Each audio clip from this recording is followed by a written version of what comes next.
Hey everybody, welcome back to the Breath of Fire 3 guide.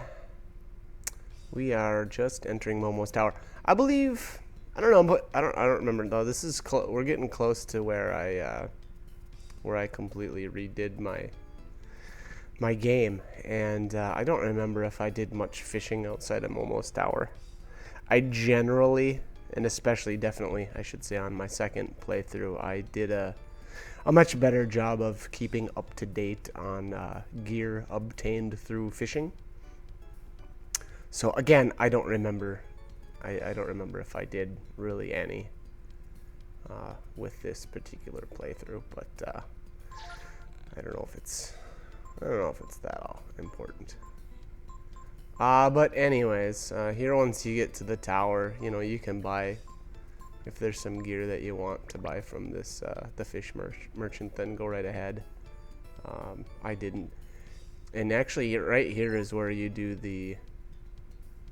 there's a puzzle, and that's, I don't know, you can't you actually have to go inside to start it, but what ends up happening is you use Nina's wand on the big crystal that looks kind of like those ones right there, and there's 4 small crystals at the 4 corners, and the idea is to power up the 4 small crystals while there's still time left on the clock.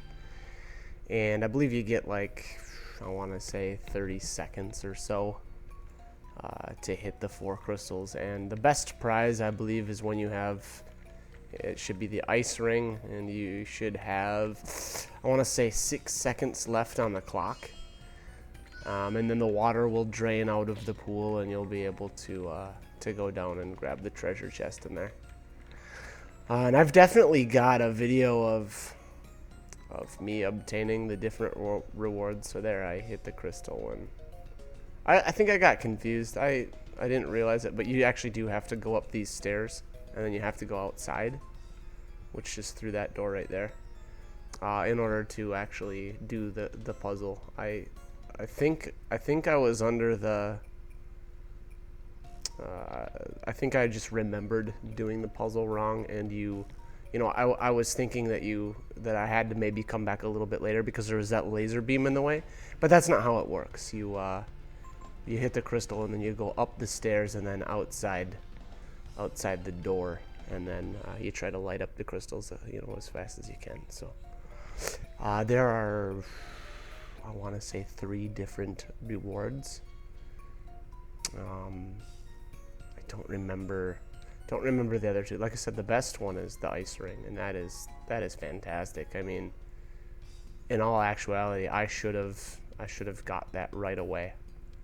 And that's definitely a recommendation I would make, is to make sure you get that ice ring right away, because the ice toads in this area use a skill called Ice Breath, and that really can put the hurt on you. And I believe I was leaving Nina at level 8, so her HP total is extremely low. So she's definitely at high risk of being just destroyed in really any of these battles. And here's the silver knife. Okay, I almost said Scramasax, which is it's coming up in a while, but so there's an extra silver knife if you don't have one yet, or if you just want to sell that one. But basically, this is the way that you'd take. You come outside here if you want to do the puzzle. And mind you, you are timed, so you really have to choose the correct path.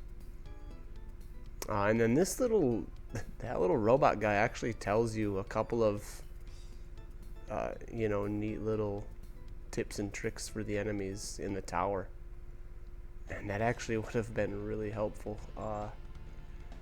He does talk to you about breath attacks.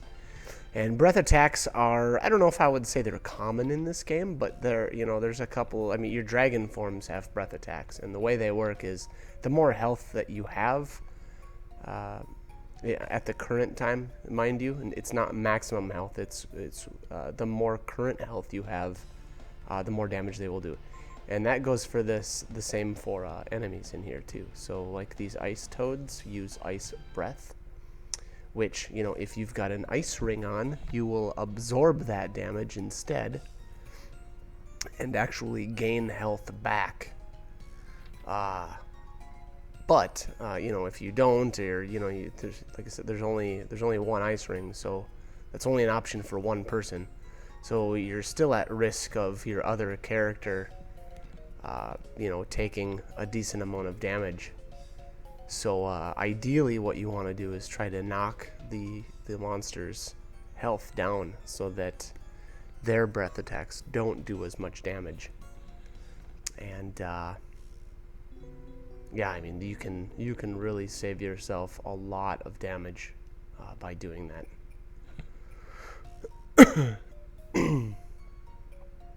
So there is a nice little save room with there's a bed in there to rest, yeah, as well as, like I said, a save point. So if you want to do any leveling here, that's not a bad spot to do it.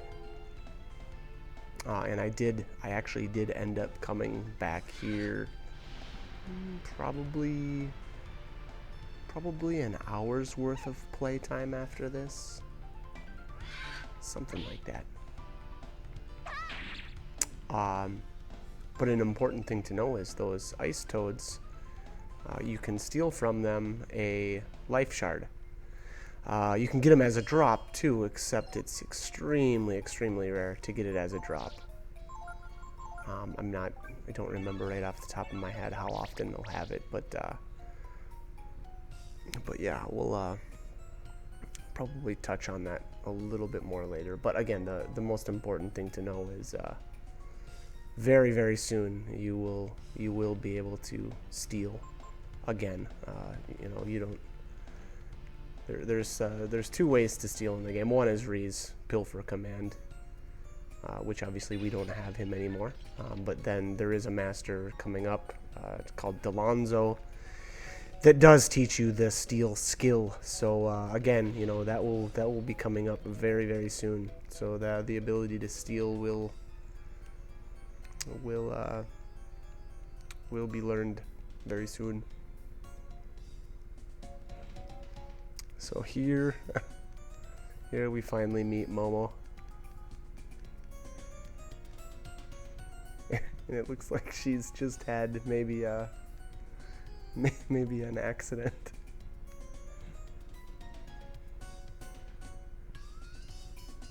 What? So obviously something exploded and now she cannot hear very well. A little temporary hearing loss.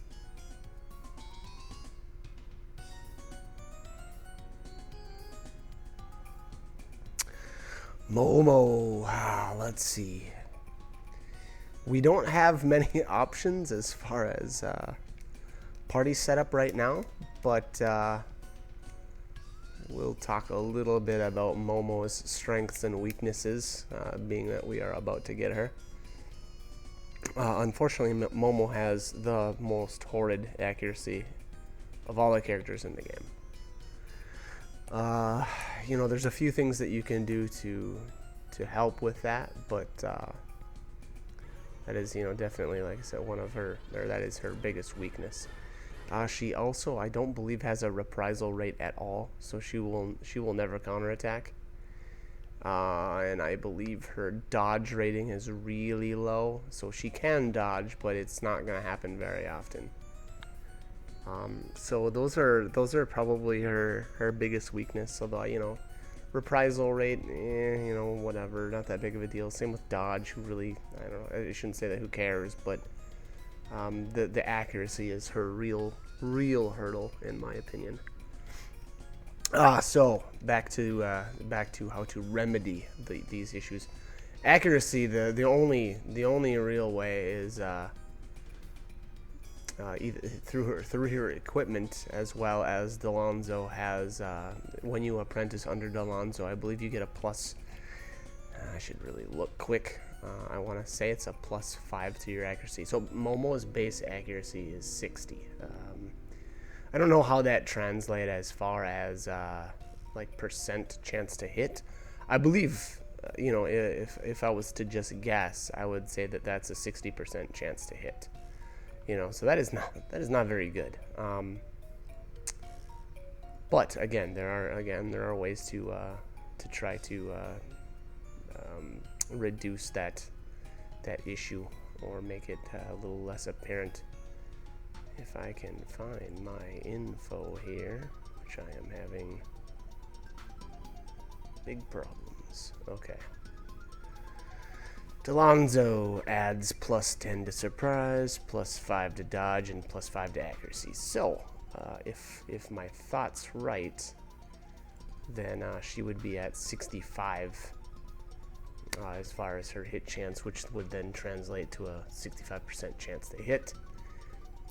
There is another there's another item called the Artemis Cap, which gives you +10 to accuracy, so that would bring her up to 75 or a 75% chance.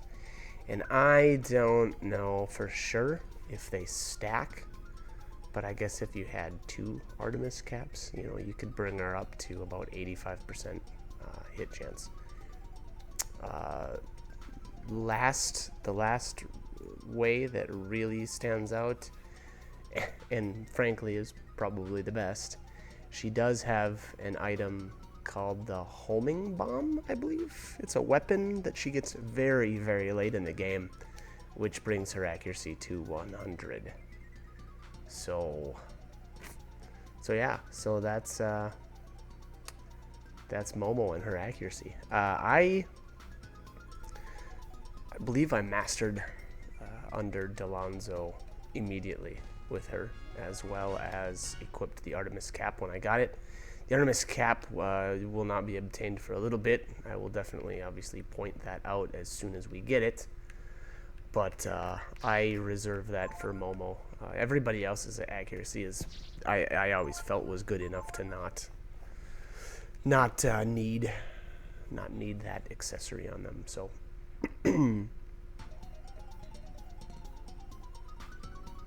So here I just read Momo's notes on Honey real quick, which is kind of neat. It gives Honey a little more backstory, and you kind of, you know, especially it really helps if you've already played the game before, then you really understand.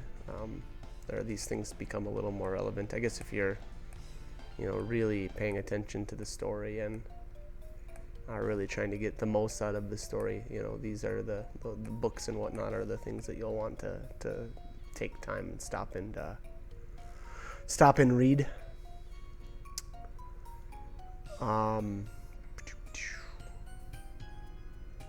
Yeah, so there's a couple more notes on Honey.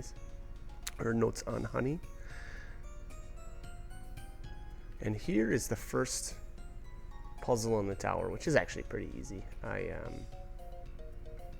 think I did this pretty quickly. The idea is to... Alright, so the door will open when all the panels have been set to gray. Seems easy enough, right? Plunk, plunk, plunk. Don't really remember how I did this, but guess we're about to find out.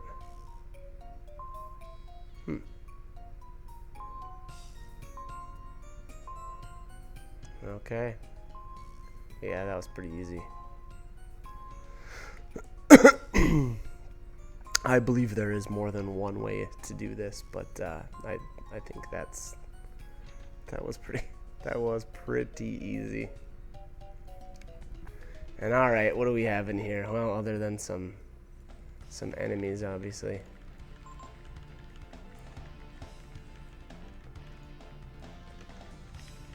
Trying to think.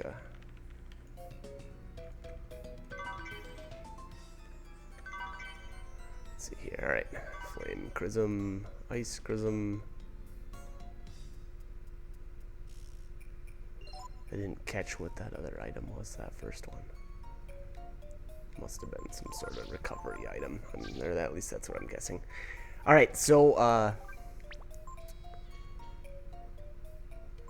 what was I doing here? The Flame and Ice Chrism are not as strong as what Momo has equipped right now. But that is not to say that they're not good. The Flame Chrism is especially useful here because of the Ice Toads. They'll take quite a bit more damage. And I believe their AI actually changes when they take a damaging fire attack. There's a chance that they'll actually just run away. Which I guess actually isn't really that... isn't going to come in effect when, you know, I'm not battling anything here. Again, this is still my first playthrough, and so this footage actually isn't from the game that I continued with. I want to say the second time I came through here, I worried less about gaining levels on Nina, because in this playthrough in particular, I did not want to do any excess leveling with Nina because she didn't have a master. Momo doesn't have a master either right now. So, you know, again, though, the second time I played through, I did not put as much emphasis on that, and I did just kind of plow through here, and, you know, if I got a level, I got a level, no big deal. And this is the second puzzle, the second from the, if you're looking from, you know, southwest to northeast, I guess. The second and the fourth cubes match the middle cube, and you have to activate those cubes to keep going. I guess a little more about the enemies here. There are a few enemy skills that you can learn. The orc has last resort. I'm sure, you know, if you've been watching any of these random battles, you'll see the orcs using that. There is I believe, a couple more skills, or at least maybe it's only one more. I know for sure the hyperbot towards the top. You won't see hyperbots toward these bottom floors, but towards the higher floors, the hyperbot will start showing up, and that uses a skill called Blitz, which I am not a big fan of. I believe it takes half of your current health and just throws random garbage at your enemies. It's definitely a funny and creative skill, you know, just to even watch. But you know, if you don't have, it's useful if you've got, you know, a lot of healing items that you want to or that you can use, or, you know, just a ton of extra AP running or laying around that you can, you know, use to heal up your characters. The armor bot there takes a couple of hits. The first time you hit it, you'll do basically no damage to it. I believe the same as for the second, and then the subsequent hits will start to do more and more damage. They almost kind of have like a shield that you need to break down before you'll do, you know, regular damage to them. I don't believe there's anything special in this.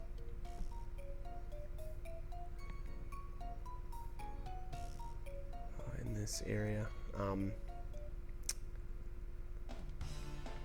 Or I should say in that room. There's a couple more armor bots. Again, I won't be killing those. I don't know why I didn't heal up Nina. Okay, so there's another enemy skill actually that you can use or learn that if you haven't already. I didn't bother trying to learn it here because I believe I learned it way back in McNeil Manor from the Vault, I want to say. You know, back to Momo and her strengths and weaknesses. I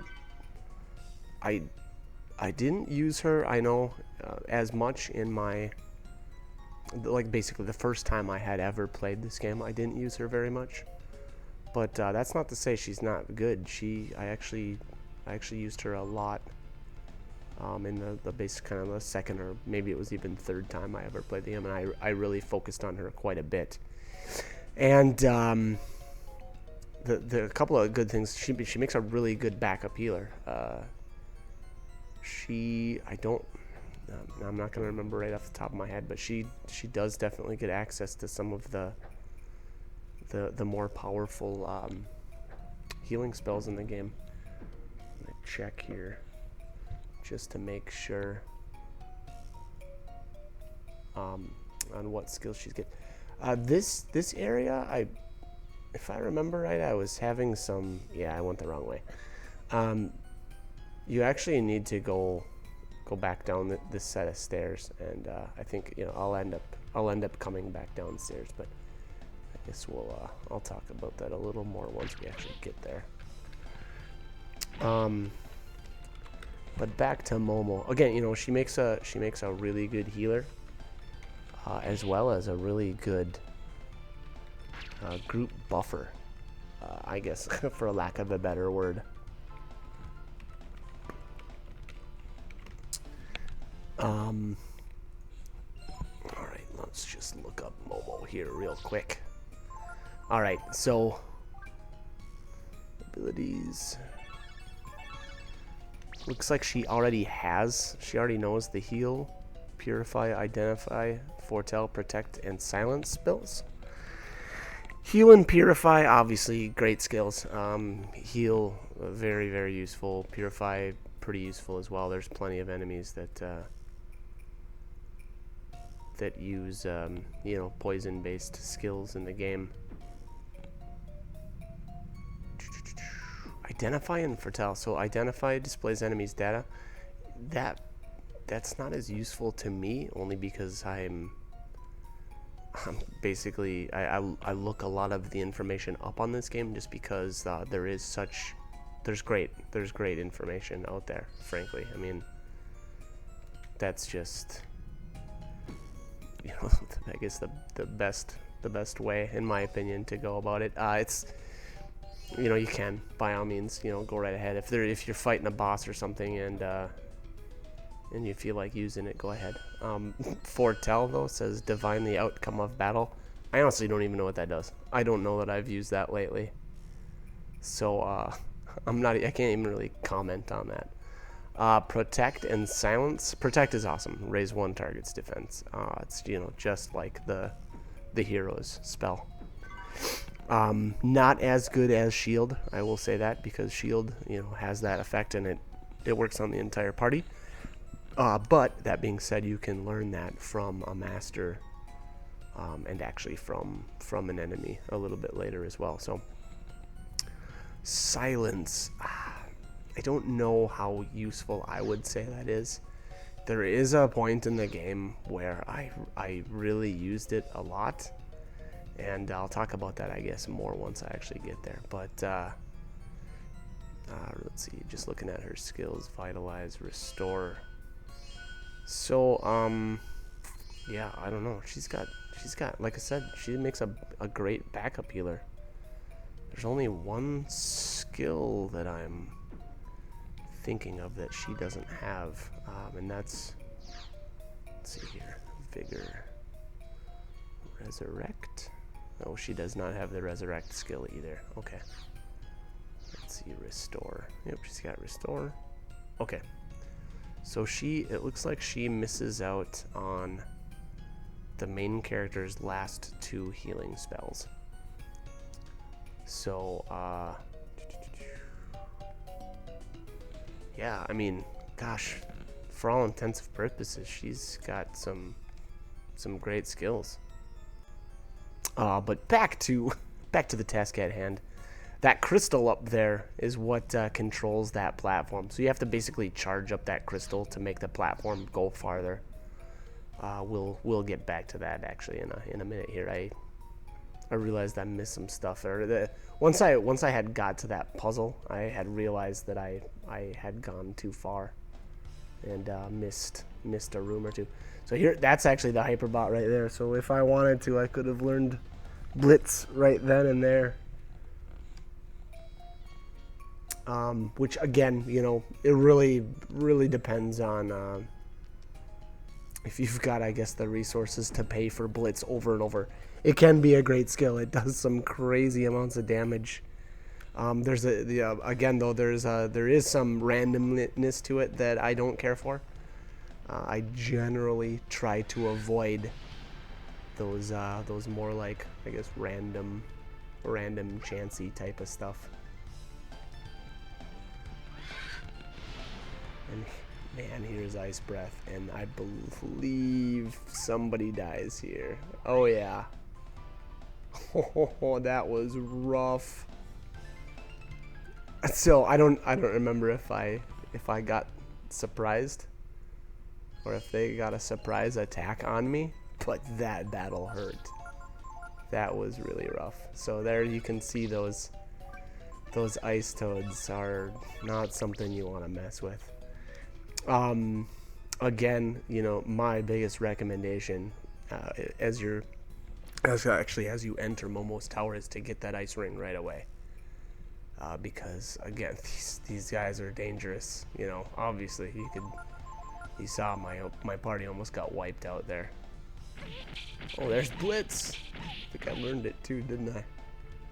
Yeah. Okay. So that being that there was only one Hyperbot, I decided to try to learn it, and Nina just gets slaughtered again, unfortunately. So I don't know if I discussed it before now, but every time one of your character dies in battle, and you don't resurrect them before the battle is over, they take a 10% reduction to their maximum health, and that stacks. I forget how many times, but you know, not cool, not a good thing to have happen.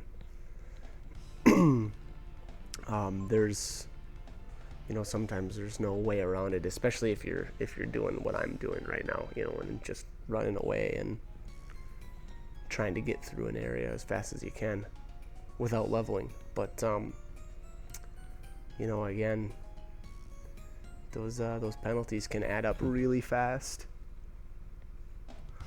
Luckily, I guess for me, there isn't really a, you know, quote unquote boss of Momo's Tower. It's just, you know, random enemies all the way to the top, and there's nothing really at the end. So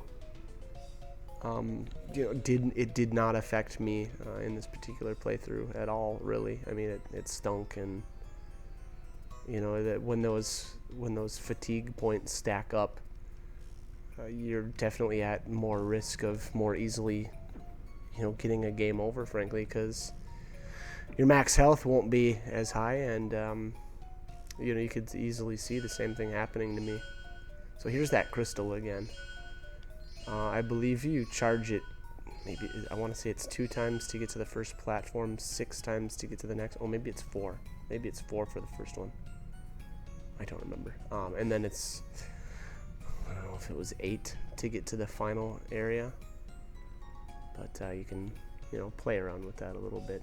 I don't remember right off the top of my head exactly how many charges each stop takes. But you have to charge them exactly. You can't like overcharge it and then expect to stop as it's or walk off of the platform as it's going by. It doesn't work that way.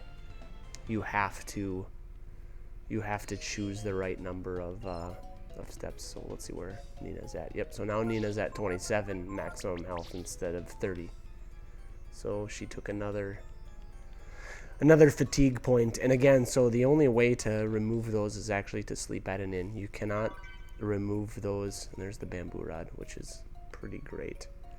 You cannot remove fatigue points if you just camp, unfortunately, which I don't know how much sense that made, but you know, whatever, not that big of a deal. Bamboo rod, obviously, fishing rod. The cast range on that is fantastic. Not necessarily the best in the game, but it's really good. So here's the last puzzle, and what you're gonna want to do is you'll hit the crystal, make sure all your guys, and I'll see I messed up right here. Now Momo got trapped back behind the laser, and she tried to walk through it, so she's at 1 health now, and that battle could have been very dangerous. Luckily, I was able to escape right away on the first turn, but what you can do is just kind of walk back and forth to make sure all your people are close, I guess, to I don't know to describe it best, I guess. And then that way they won't get trapped behind a laser beam and then try to walk through it because the AI is trying to get them to stay with you, if that makes sense. So that is about it, though. That's it for Momo's Tower. I think I ran around and checked all these bookcases just because some of them are kind of funny. But this was Momo's father's library, I guess. And here's your 2 treasures, 40 Zenny and a Panacea. It's pretty terrible. So there's the switch to actually continue.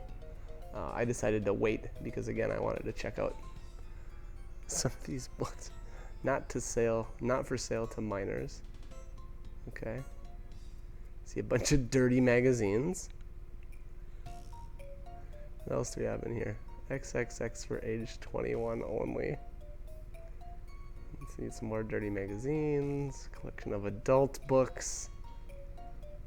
Really shouldn't be looking at this. Another not to sale for minors, and more dirty magazines. So it looks like the entire library is dirty magazines. So I don't know. It doesn't seem like Momo's father was doing much actual research up here. What did I do? I thought I missed one. I thought maybe there was something hidden. No. So no, we definitely know that there were only dirty magazines here. Alright, let's push that switch. Flip that switch.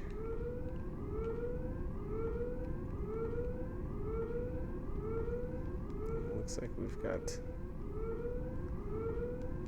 we got some baddies chasing us here.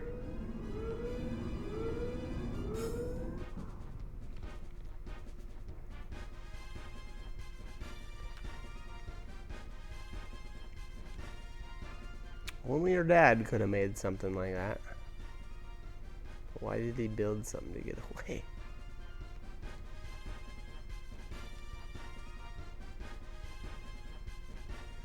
Dad loved machines and apparently dirty magazines. I am really, really surprised that they went there with this game.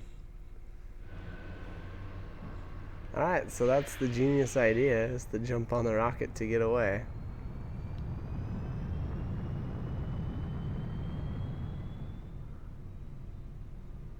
I remember if there was a crash or not.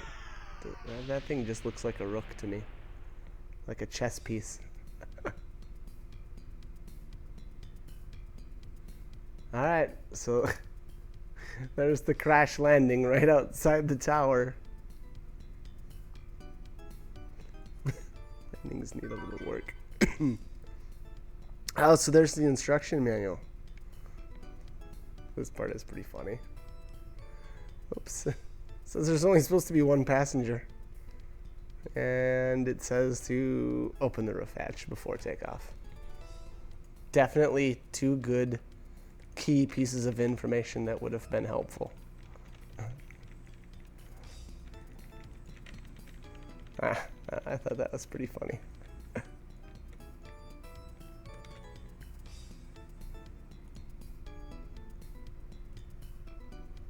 Alright.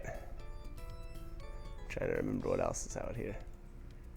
Pretty sure there's a dragon gene. And I don't remember if I don't think there's anything else. I think it's just the gene. Let's see what it is here. Here's the voice of the brood. Alright, Thorn. I guess I'll probably discuss the thorn gene when I use it. All right. I think that is about it for this playthrough, or for this video anyway. Yep. All right. So I set up camp, and that's usually the cue that I'm going to be saving. So, all right. Like, comment, subscribe, whatever you want to do. But I hope you join me for more videos. All right. Thanks for watching.